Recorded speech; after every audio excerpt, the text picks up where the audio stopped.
I'm sitting in the faculty lounge at Briggs Hall at 7 in the morning, grading a student's transcription of a recorded conversation, and I've already marked two places where she missed a false start. The kind of hesitation that means the speaker prepared the sentence before the situation called for it. I write in the margin in red, rehearsed.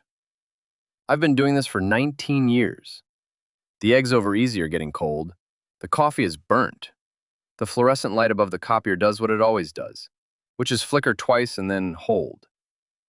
I finish the page, flip to the next. Outside the window, Chillicothe is doing what it does in late October, which is turn gray and keep moving. I do not yet know I will need the skill before the week is out. I get home mid-afternoon to what I think is an empty kitchen. Carol's phone is on the counter, speakerphone live. A woman's voice, measured, professional, asking Carol to continue. I come through the side door with a bag of student files under my arm, and I stop in the middle of the kitchen tile, and I hear my wife say clearly, without any hesitation at all, "I've never actually been attracted to him." I fake everything, every compliment, every intimate moment, every "I love you," but he's such a loyal provider, I'd be stupid to leave. I do not move. The refrigerator hums. The therapist says, "Mm-hmm." I stand there for another 90 seconds. I know it's 90 seconds because the microwave clock is right in front of me, and I stare at it the way you stare at something that has no bearing on your situation whatsoever. Carol keeps talking. She uses the word comfortable. She uses the phrase financially stable. She describes the life we've built the way a property manager describes a rental unit she's holding because the market isn't right to sell. Then she walks back into the kitchen from the hallway, holding a glass of water, and sees me standing there. That is the face I catalog. That is the last time I look at her the same way. She starts to say something. I can see the sentence forming, the way I can always see the sentence forming before the mouth opens. The slight adjustment of the jaw, the breath pulled in. I don't wait for it. I walk to the dining room table and sit down and open my laptop. My hands are steady. I have spent 20 years training myself to hear the structure underneath the words. Right now, the structure is the only thing holding me together, and I know it, and I use it like a tool. 14 years, 2 children, 1 brother, 41 weekend conferences. The numbers arrived before the feelings did. The feelings never fully caught up. Carol stands in the doorway between the kitchen and the dining room for probably 30 seconds. I open a student file. I don't look up. She goes back to the kitchen. I hear her set the glass down on the counter. I hear the phone click off. I keep reading the student file without seeing a word of it. About an hour later, I stand up to get a glass of water, and my vision goes gray at the edges. I put one hand flat on the kitchen wall, cold drywall, and breathe through my nose. 4 counts in, 4 out. A student of mine had a panic episode in my office 3 years ago, and the university counselor walked him through it. I wrote it in my notes as a translation note because that's what I do. I translate things into forms I can use. It passes in under a minute. I get the water. I drink it at the sink with my back to the room. Carol has gone quiet somewhere in the house. That evening, she tries to start a conversation. She comes into the dining room and sits across from me and opens her mouth, and I say, "Flat," the way I talk to a graduate student who has submitted something that needs to be redone. "We don't need to do this tonight." She sits there. "Martin, we don't need to do this tonight." She leaves the room. I go to the garage. The garage smells like motor oil and old paper, and my father's reference books stacked along the back wall. I pull a yellow legal pad off the shelf and sit on the stool at the workbench and write the timeline in columns. The headers are date, location, stated reason, inconsistency. I have a better memory than people give me credit for, which is something that probably should have served me better before today. I fill 3 pages before midnight. There's a Yingling behind a box of Christmas lights. I don't remember buying it. I drink it without tasting it and keep writing. Around 1 in the morning, I find a framed photo on the shelf. The 2 of us at a linguistics conference in Cincinnati, 4 years ago. Carol is laughing at something off frame. I am looking at her. I look at the photo for a long time. Then I set it face down on the concrete floor and put my heel through it. The glass doesn't shatter cleanly. It just cracks into 4 pieces and sits there. I stare at the pieces. I am angry at myself for doing it, and more angry that it felt like something. I pick up the pieces, drop them in the trash, and go back to the legal pad. Nobody saw. I am not a man who puts his foot through things. I am a man who grades transcriptions at 7 in the morning. That's the gap I have to live in now. I don't go back inside until after 2, when the bedroom light has been off for a while. I sleep on the couch with my coat still on. In the morning, Carol bakes an apple pie. She does it the way she always does. From the recipe card her mother gave her, measuring the cinnamon twice, the kitchen filling up with that particular warm smell that I've associated with a good Saturday for 14 years. I stand in the doorway and watch her move around the kitchen, and I understand, with the trained precision of a man who has spent his career catching what people don't know they're revealing, that she is performing normalcy, the same way she has been performing everything else. The pie is still cooling on the counter when the doorbell rings. I open the front door and find a woman I barely know, Donna Farwell, Ray Farwell's wife. We've met at maybe 3 Thanksgivings and 1 4th of July cookout, where everyone stood in Ray's backyard and ate potato salad off paper plates and called it a good summer. She's 48, works at the public library, always struck me as organized and quiet. Right now her eyes are red, and she is holding a manila envelope against her chest, the way you hold something you have been carrying for a long time. She starts to say something. Before she can, "Who is it?" Carol from the kitchen. I step outside and pull the door shut behind me. Donna's Subaru Outback is in the driveway at a bad angle. She'd pulled in fast and clipped the mailbox post. It's leaning. Neither of us mentions it. That small crash, the dented post, the skewed car, that is where this whole thing actually starts. She lays the manila envelope on the hood of my F-150. Hotel receipts from a Columbus Marriott. A prepaid burner phone billing summary. Printed text screenshots, about 40 of them, in a mix of English and Spanish. Carol's functional second language. The one she uses with graduate students from Guadalajara. The one we occasionally practiced together on Sunday mornings for the first 3 or 4 years before she said she was too busy to keep up with it. "I found the phone in his car," Donna says. "In the wheel well." He always said he was bad with languages. He never asked me what they said. I stand in my own driveway in the October wind and read 3 of the Spanish texts. My face does not change. Donna is watching me. "Can you read them?" she asks. "All of them?" "Every word." She nods once, slow, like she's been holding a breath for 2 years and has finally been told it's okay to let it go. The front door opens, Carol asking about dinner. Martin and Donna both turn and look at her at the same time. The 3 of us stand in the driveway and Carol's face moves through 4 expressions in about 2 seconds. I watch the sequence the way I would watch a false start on tape. Preparation, recognition, cover attempt, failure. "Donna, I don't know what he's told you, but..." "He hasn't told me anything yet," Donna says. "I told him." Carol steps back inside and slams the door hard enough to rattle the storm glass. Neither Donna nor I acknowledge the sound. I bring Donna into the garage. I clear the workbench and spread her envelope alongside my legal pad from the night before. I pull out my laptop. I explain in plain words what I do for a living. I detect deception through speech pattern irregularities in recorded text and audio. I have published 4 papers on the subject. I have testified in 2 civil proceedings. The first thing courts ask is whether my translations are accurate and verifiable. They always are. "What you brought me isn't evidence of an affair," I tell her. "It's a corpus. Give me 48 hours. Donna sits on the shop stool and looks at the legal pad. 48 hours, she says. That evening, Pete calls from Athens. My son is 22, a senior at Ohio University, easygoing in the way that comes from being born knowing how to read a room. We're talking about Thanksgiving, whether he should come home early, when he says it, offhand, in the middle of a sentence about his roommate's car breaking down. Hey, I've been meaning to ask, was Uncle Ray coming around the house a lot, like a couple winters ago? Because I came home early from campus one Tuesday afternoon, and his Silverado was in the driveway. I figured he was dropping something off. Was that something I should have said something about? The sentence lands like a door shutting on a quiet street.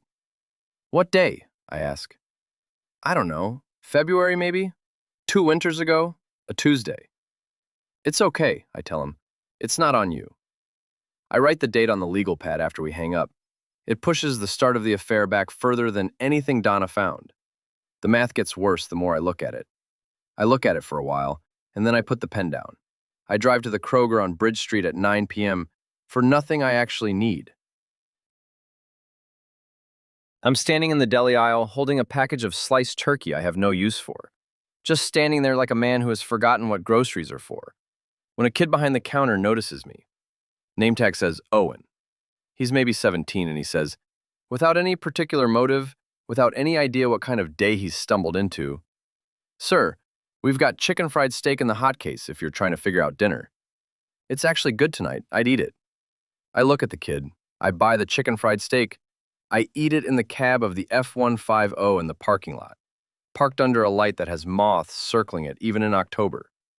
It is the only thing I taste that day. I sit there for a while after I'm done eating, just watching the parking lot. Then I drive home. Carol is awake at the kitchen table when I get back.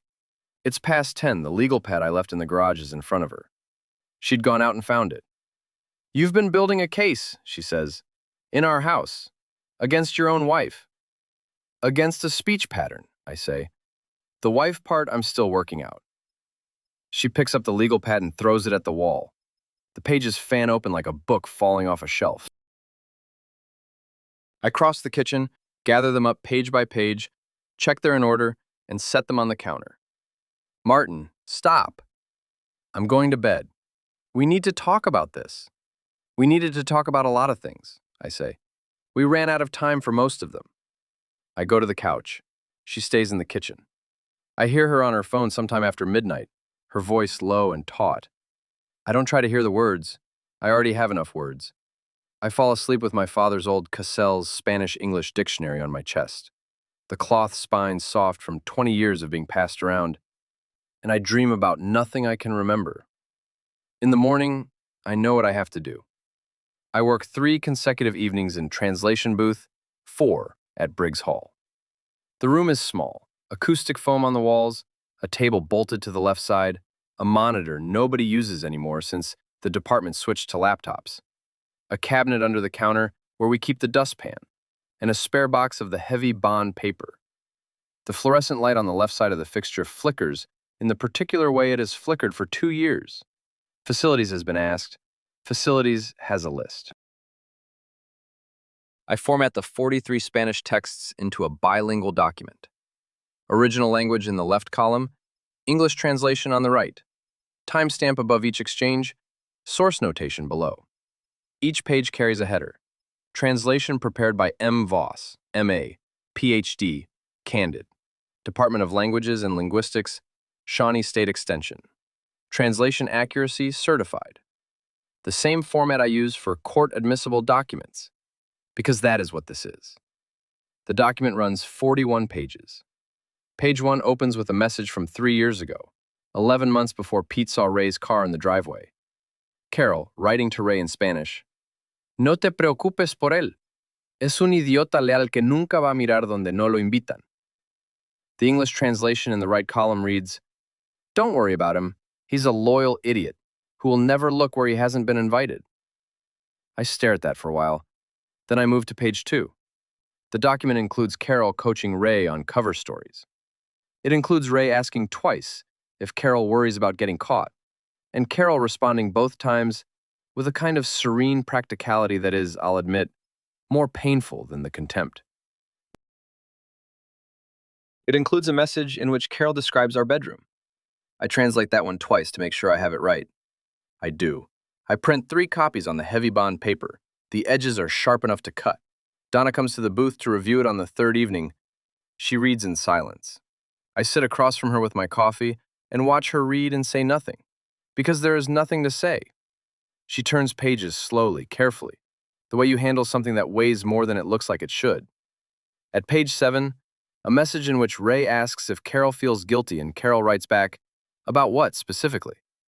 Donna picks up the ceramic Briggs Hall coffee mug on the corner of the table and throws it against the concrete wall behind my chair. It doesn't chip. It disintegrates. Neither of us says anything. I get the dustpan from the cabinet and sweep it up. I'm sorry, she says.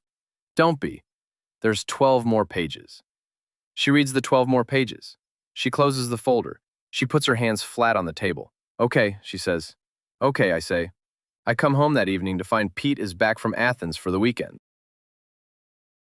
He meets me at the door with the look of a man who has been put in the middle of something he didn't ask for. Carol has clearly been working him. I can read it in his posture, the slight overcorrection of his voice when he says, "Hey, Dad, she says you've been building some kind of, I don't know exactly what she called it, a dossier." What did you tell her? I told her about Uncle Ray's car. Good. Carol appears behind Pete in the hallway. She's in the clothes she wears when she's going to be home all day. The blue cardigan, the gray pants, and she has the look of someone who has been waiting for this conversation and rehearsed it. You're going to destroy this family over a document. The document didn't destroy anything, I say. The timeline did. Pete looks at the floor. He is 22 years old, and he is in a hallway between his mother and his father.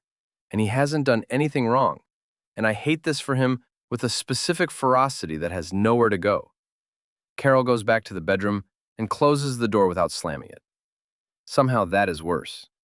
Pete and I stand in the hallway. Dad, he says, what do you need from me? Nothing yet. But I'll tell you when. 2 days later, I'm in the Kroger parking lot, loading the truck when I spot Ray Farwell across the lot. He's walking toward his Chevy Silverado, hands in his jacket pockets, head down. And then, he's not head down anymore because he looks up and sees me looking at him. There is exactly 1 second where we are just two men in a parking lot looking at each other. Then Ray turns and walks faster. Ray! He doesn't stop. He breaks into a jog near the cart return. I don't run. I stand where I am and watch him cut off a Honda, backing out of a space, and accelerate toward Route 50 like the parking lot is on fire. I write the date and time on the back of my receipt. I know where his business address is. I know where a lot of things are. Gary Polk calls me that afternoon. Gary is an adjunct sociology instructor over at Ross County Community College, has been part of our mutual social orbit for 12 years, knows everyone in both departments, and adjudicates conflicts mostly to protect himself, which is a professional assessment and not a complaint. He is genuinely well-liked. He's good at rooms. Marty, I know this is... Look, the colloquium is Friday night. The Holloway Room. You should come. I know that sounds wrong, but it will look worse if you're not in your own professional space. Who else is coming? Pause. It's the community sponsors list. Ray Farwell is on it. Carol put him on it back in September. I'll be there. The Holloway Room at the Carlisle Inn smells like carpet cleaner and catered sandwiches. The folding chairs are out. The podium is at the front. The cash bar's to the left. There are maybe 40 people, faculty, and community faces. And the noise level tells me nobody has heard the full story yet. Just enough of it to make the room crackle. Ray is at the bar. He sees me come in. He crosses the room toward me with his arm extended like we're at a Chamber of Commerce breakfast. Marty, I've been trying to reach you. There are things you don't understand about this whole...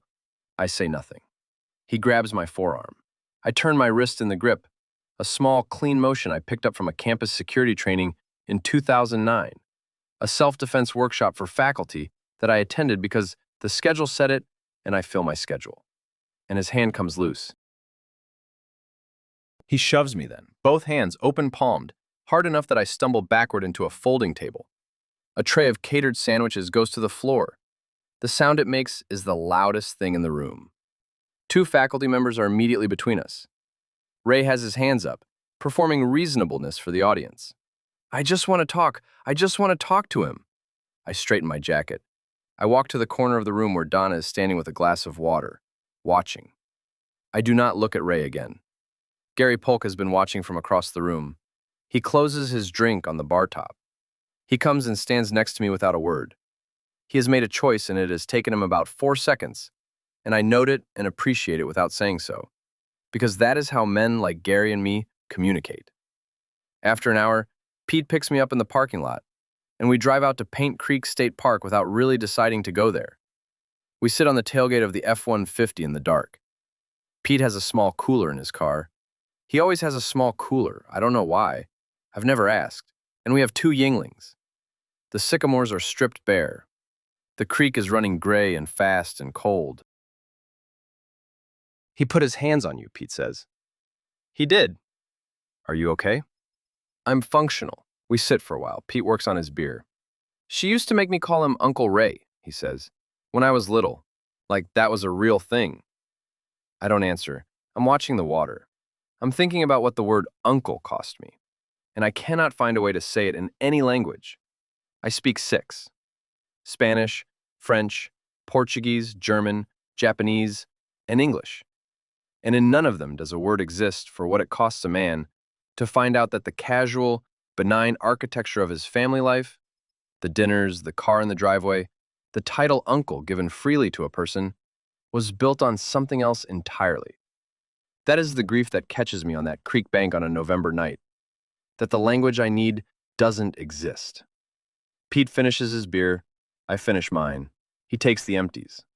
You want another? No. We drive back without talking, and that's fine too. Gail calls from the Kroger Deli on her break. She's 19, a sophomore at Chillicothe Community College, works the counter part-time, and is the most direct person in my family.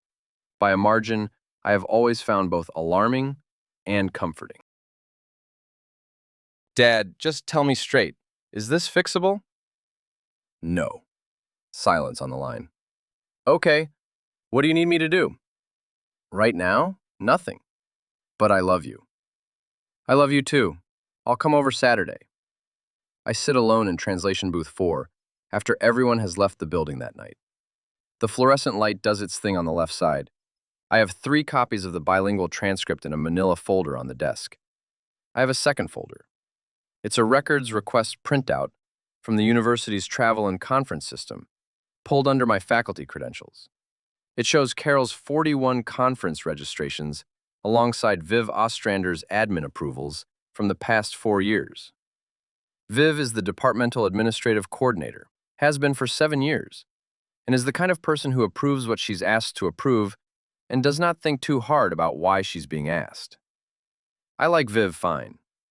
I've always found her fundamentally cowardly in the specific way of people who have confused loyalty with self-preservation. 14 of Carol's 41 conference registrations are for conferences that do not appear in any program archive I can find. Not in university records, not in the Associated Academic Organization's published calendars, not anywhere. I look at the 2 folders side by side on the desk for a long time. I know where Sandra Okafor's office is. I've met Sandra twice in 19 years.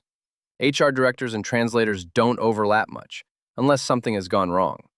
She's efficient and unreadable, and from what I've seen in 2 brief interactions and what I've heard from colleagues who've dealt with her, fair enough that she will not look away from a clean document placed in front of her.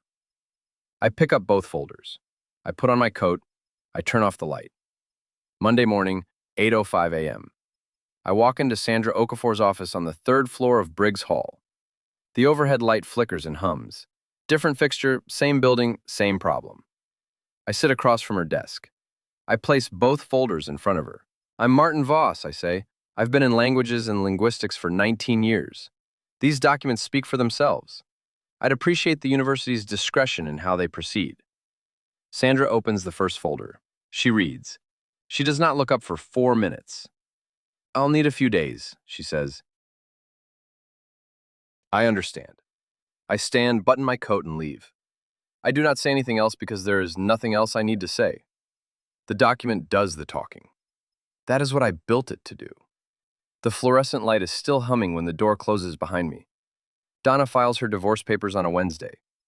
The papers include the bilingual transcript as a supporting exhibit because her attorney, a sharp woman out of Chillicothe, has reviewed my credentials and my format and found them solid. The filing is a matter of public record at the Ross County Courthouse, which is a public building. This is not a secret. Ray apparently does not understand what public record means until his attorney calls him. Donna and I are at her sister's house in Waverly, a small house on a street with big trees, where the sister is hosting a pre-Thanksgiving dinner. 6 people at a table, turkey in the oven, the whole thing, when Ray walks in through the unlocked back door. because he used to be welcome here. That's the thing about trust.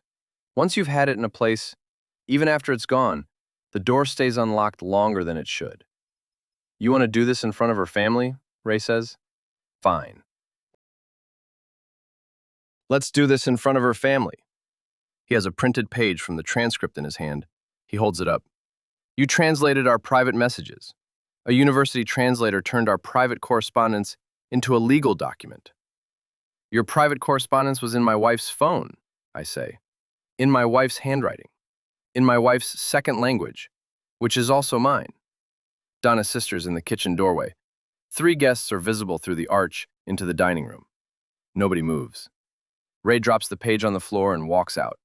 The back door bangs. Donna reaches down, picks up the page, smooths it flat, and puts it back in the folder. He's going to call his brother, she says. Let him.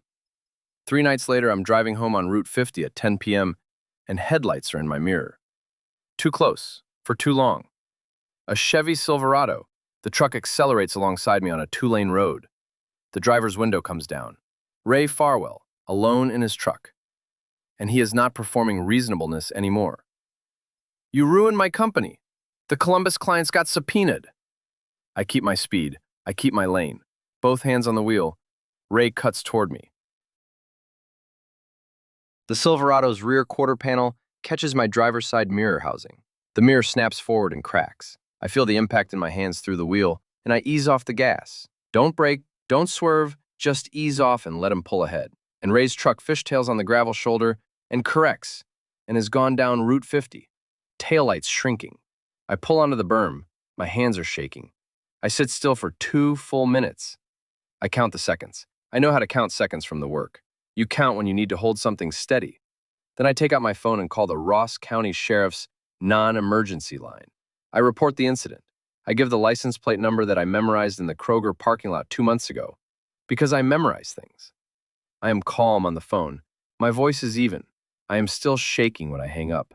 I sit on the berm for another 5 minutes, looking at the cracked mirror, and think about the fact that Ray Farwell, who has lost his marriage, his major clients, and apparently whatever was left of his judgment, is driving around Ross County in November, trying to intimidate a man who still has both folders and 3 copies of everything. It is almost impressive. Not quite, but almost. I drive home. In the days that follow, Carol tries to reach me.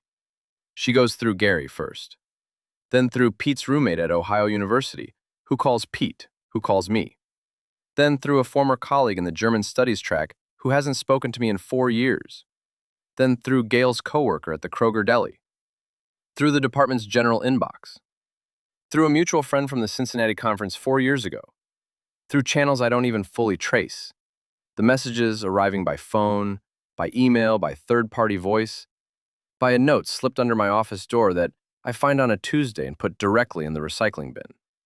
I count them for no reason I can fully explain. It is the same professional habit that makes me count false starts in recorded speech. The number goes on the legal pad in the garage. 215 attempts. I thought about whether counting made me petty. Thought about what kind of man keeps a tally. Then I thought about 41 fake conferences and 14 years of well-performed normalcy, and a Spanish text from 3 years ago in which my wife called me El Idiota Leal, without a trace of guilt or hesitation. And I stopped feeling bad about the list. 215. Gail comes over Saturday, as promised. I'm in the living room. Carol is staying at a colleague's. She hasn't been in the house much. It's quieter without her, which is something I'm still deciding how to feel about. Gail sits across from me on the couch, and without preamble, she takes out her phone and says, I need you to hear this. She plays Carol's most recent voicemail. Carol's voice is controlled and careful, the way it gets when she's giving a lecture she's prepared. She says that the affair was not what it looked like. She says that Ray was in a position of social and professional influence over her. She uses the word vulnerable. She uses it deliberately, the way you use a technical term. I listened to the whole thing. She's going to use that word in the filing, Gail says. Probably.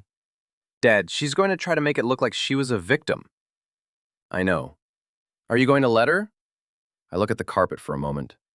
There's a recording, I say. Donna has it. Carol, on speaker, laying out the plan, the abuse framing, the divorce leverage strategy. It was recorded before either filing happened. Gail is quiet. What are you going to do with it? I don't know yet. I sit with that for 3 days. 3 evenings in the garage with the castles on my lap and a single Yingling going warm on the workbench. I think about what kind of man I want to be when this is over. I am aware that the answer I want to give, that I am not the kind of man who ends a person's career, does not match what I actually feel in the dark at 11 p.m. in a garage in Chillicothe in November. I feel like using everything I have.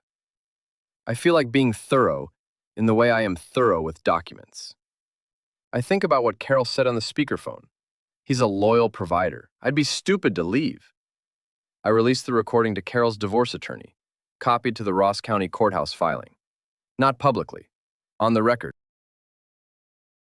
In the filing, where it will be read by the people who need to read it, and where it cannot be taken back, and where it will sit next to the bilingual transcript in the same official exhibit tab. I do not pretend it was clean. I did it because I could not let her rebuild herself on a lie about me. There's a difference between that and cruelty. I know there is. I check it some nights. Dennis Ingold submits a desk transfer request through Sandra Okafor's office. He does not call me. He does not call Carol. He just quietly moves his professional proximity away from the situation via the proper administrative channel, which is exactly the kind of move Dennis makes. He is a man who keeps his name off things. I've known this about him for 6 years. It does not surprise me, and I do not hold it against him particularly. Ruth Ingold receives a printed copy of the bilingual transcript in the mail. No return address. I hear about her response from Gail, who hears about it from Carol, who calls Gail in tears. Ruth apparently did not cry. Ruth asked Carol one question and then said she needed time. I write Ruth Ingold's name on the legal pad and underline it once. I don't feel satisfaction. I feel the weight of a 74-year-old woman whose daughter turned out to be a stranger, and that is not a good feeling, and I don't dress it up as one. On a Wednesday morning, I'm in my truck in the Briggs Hall parking lot at 7 a.m. when the text comes from a colleague in the department. The tenure committee is meeting Thursday. Carol's file is on the agenda. So is an HR report, so apparently is a translated document recently submitted as a supporting exhibit in an active Ross County divorce filing, which means Ray Farwell's name is now in the same institutional record as Carol's promotion case. I read the text twice. Then I drive to the faculty diner on Court Street and order eggs over easy with wheat toast and eat them at the counter while the morning traffic moves outside the window. I do not go to the building. Thursday, the Shawnee State Extension Tenure Committee meets in the third-floor conference room of Briggs Hall at 9 a.m. I know the schedule because I've been in the department for 19 years, and I know how the calendar works. I know Sandra Okafor has the HR report. I know the bilingual transcript is in the Ross County Courthouse record, and that anyone in that conference room who wants to can pull it up. I know that Ray Farwell's Columbus clients, subpoenaed in the divorce discovery process, are not going to do him any professional favors. I know that 14 fake conference registrations are not a thing you explain away in a tenure review. I'm not in the building. I'm at the Paint Creek South boat launch, sitting on the tailgate of the F-150, watching the water. The sycamores are bare. The creek is running cold and fast. The sky is the flat white of Ohio in December. No drama in it, just a low ceiling that doesn't promise anything. I've been here since 7:30. I have a thermos of coffee I made in the garage before I left the house, and I have the castles on the seat behind me. And I have nothing to do for the first time in 6 weeks. I know the schedule, Sandra told me, not the outcome, just the schedule, because she is a fair person who understands that a man who submitted documents to a process deserves to know when that process is happening. The tenure committee meets at 9. The HR report is on the agenda at 10. The divorce filing exhibits are already in the Ross County Courthouse record, which is a public record, which means Ray Farwell's name is now in the same institutional file as Carol's, and there is nothing either of them can do about that. A translator certified those documents. A court accepted them. The language was accurate. I checked it 3 times. I sit on the tailgate and watch the water and think about the word corpus. In linguistics, it means a body of text assembled for analysis. In Latin, it just means body, a body of evidence, a body of work, a body of 14 years that I built, and she described to a therapist on a speakerphone while I was standing 6 feet away. I've never actually been attracted to him. I fake everything, every compliment, every intimate moment, every I love you. But he's such a loyal provider, I'd be stupid to leave. I let the words run through my head one more time. Not because they still hurt the same way, because I want to make sure I've heard them clearly. That's the habit. 19 years of catching what people actually said underneath what they thought they were saying. You don't turn it off. You just point it somewhere useful. I pointed at the water. The creek is high from the November rain. There's a piece of bark moving fast in the current, spinning once, then straightening, then spinning again. I watch it until it goes around the bend and I can't see it anymore. My phone buzzes. Donna. I pick up. It's done, she says. How are you? Weird. You? The same. A pause. I can hear a car door, wind, the particular silence of a parking lot. Martin, thank you for the Spanish. Thank you for the doorbell. She laughs. It's a short laugh, not a happy one, but it's real. My lawyer says the filing is clean. Everything's certified, everything's sourced. Ray's attorney tried to challenge the translation accuracy this morning. My lawyer asked if Ray had a certified linguistic analyst he wanted to submit as a counter-witness. What did Ray's attorney say? He said he'd get back to her. He won't find one. No, she says, he won't. Another pause. Are you going to be okay? She asks. I think about it. Not the performative version. Not the version where I say, fine, because that's what you say. I actually think about it. I think so, I say. Eventually. Yeah, she says. Me too. Eventually. She hangs up. I set the phone on the tailgate beside me and look at the water again. I do not feel triumphant. That's the thing nobody tells you about being right. You spend all that time being methodical and careful and precise, building the document, certifying the translation, placing the folders on the desk, and then the thing happens. The institutional machinery turns, the papers file, the name lands in the record. And what you feel is not triumph. What you feel is tired. A deep, specific tired that has nothing to do with sleep. I think about Carol in that conference room. Or not in it. She'd have been notified the meeting was happening, not invited to attend. She'd be in her office, or in the faculty lounge, or sitting in her car in the Briggs Hall lot, waiting for a text from someone who was in the room. I know that specific waiting. I've done it in a different context. It is not a comfortable way to spend a Thursday morning. I don't feel sorry for her. I want to be honest about that. I've checked it. I've sat in the garage with the Cassells and the Yingling, and I've looked at it from every angle a man with 19 years of linguistic analysis training can look at something. And I do not feel sorry for Carol Voss. I feel sorry for the version of the last 14 years I thought I was living. That version was a good life. That version had a wife who meant what she said, and a house that was what it looked like, and a marriage that was what two people agreed it was. That version didn't exist. What I feel for the version that did exist is something I don't have a word for in English. In Portuguese, there's saudade, a longing for something you've lost or maybe never had. That's close, but it still doesn't land exactly right. I've been a translator for 19 years, and I cannot find the word for what it feels like to lose a life you were never actually living. I'm working on it. Pete pulls into the gravel lot at noon in his Honda Civic, which needs a muffler and has needed one since September. I hear him coming from half a mile out. He parks crooked next to the F-150 and gets out holding a Subway bag. Club sandwich, he says. Because it's the only thing you ever order. It's a reliable sandwich. It's a boring sandwich. Reliable and boring are not the same thing, I say. I've been trying to explain that to people for years. Pete hands me the sandwich and sits on the tailgate next to me. He's got a meatball sub for himself, which is a terrible choice for a tailgate in December, and he knows it. and he eats it anyway. We sit there for a while. The creek runs. A crow lands in one of the sycamores, looks at us, decides we're not interesting, and leaves. Pete does not ask about the tenure committee. He doesn't ask about the HR report, or the divorce filing, or the Ross County courthouse, or the bilingual transcript or any of it. He asks about Thanksgiving. Gail says she'll make the turkey if you do the sides.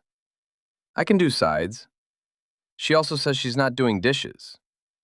Nobody does dishes on Thanksgiving. That's a rule. I don't think that's a rule.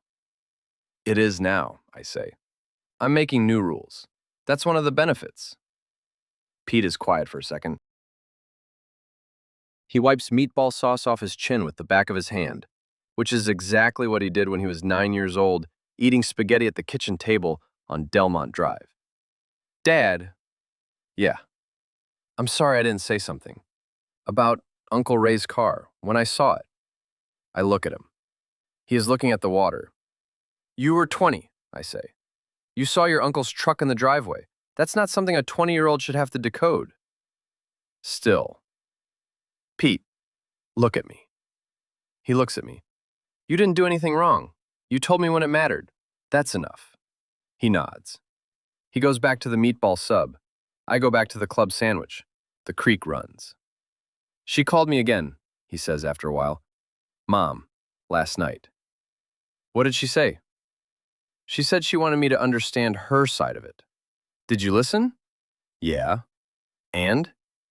Pete is quiet for a long time. He finishes the sub and folds the wrapper carefully, the way I taught him, and puts it back in the bag.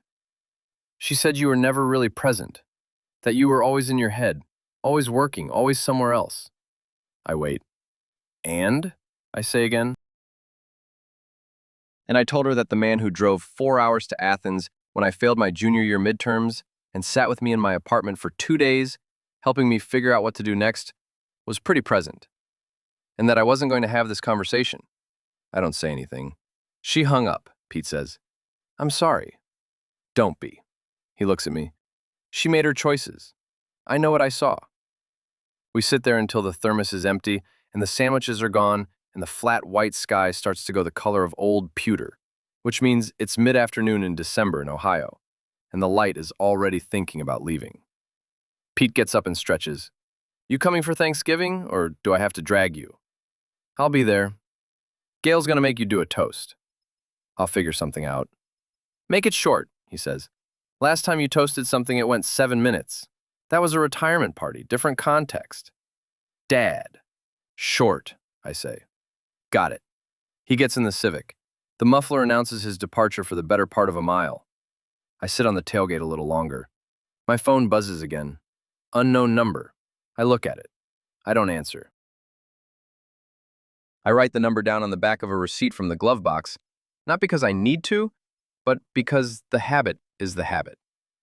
Then I put the phone in my jacket pocket and look at the water.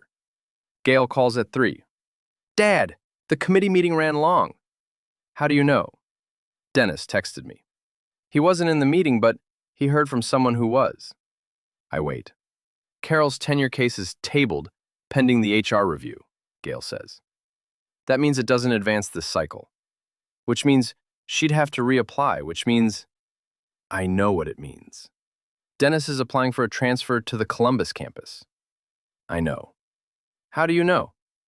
Because Dennis is the kind of man who keeps his name off things. Columbus is far enough off. Gail is quiet for a second. Dad, are you okay? You're the second person who's asked me that today. What did you tell the first person? I said I thought so, eventually. That's a good answer, she says. I'm a linguist. I try to be accurate. She laughs, a real laugh, short and sudden, the kind she's had since she was 12. Like she didn't expect to laugh and then did anyway. I'm coming over Saturday, she says. I'm bringing food. Don't argue. I'm not arguing. Good, love you. Love you too. She hangs up. I sit on the tailgate for another 10 minutes. The creek is going darker as the light goes. There's ice forming at the edges where the water moves slow, thin and clear, not enough to hold anything yet. I think about Carol in her office or her car or wherever she is right now, with the tenure case tabled and the HR review pending and the divorce filing in the courthouse record and her mother's voice in her head. Because Ruth Ingold is a woman who values appearances enough that what her daughter did landed like a weight, not a wound. And that weight does not lift quickly. I know this because I know Ruth. I've sat across from her at 14 years of holiday dinners. She is a formal woman. She will not forgive the embarrassment before she forgives the betrayal. In Ruth's accounting, those are two separate debts. I think about Ray Farwell, whose Columbus clients got subpoenaed, and whose Silverado cracked my mirror on Route 50, and who jogged away from me in a Kroger parking lot like a man who understood, on some level, that he had taken something that was not his and could not give it back. Ray is the kind of man who needs to win things that belong to someone else. He has lost this one completely, and I think the specific pain of that, for a man like Ray, is going to last longer than anything a court can impose. I don't feel sorry for him either. I get off the tailgate and fold it up. I put the thermos and the castles on the back seat. I get in the truck and sit for a second with my hands on the wheel. Not driving yet. 215 attempts. Through Gary Polk and Pete's roommate and Gail's coworker at the Kroger deli counter, and a former colleague from a conference in Cincinnati, and 3 people I haven't spoken to in 5 years. 215 attempts to reach a man who heard what he heard, built what he built, placed the folders on the desk, and walked out of the building. I thought about what kind of man counts the number of times his wife tries to reach him. Then I thought about 41 fake conference registrations, and 6 months of Spanish texts, and a therapist's voice saying, while my wife described me as a load-bearing wall. I stop feeling bad about the list. I start the truck. The heater comes on. The cab smells like old paper and thermos coffee, and the particular cold of a December afternoon in Ohio when you've been sitting outside longer than you should have. I pull out of the gravel lot and onto the road back toward Chillicothe. The road is straight and the light is going and there is no one behind me. I drive home.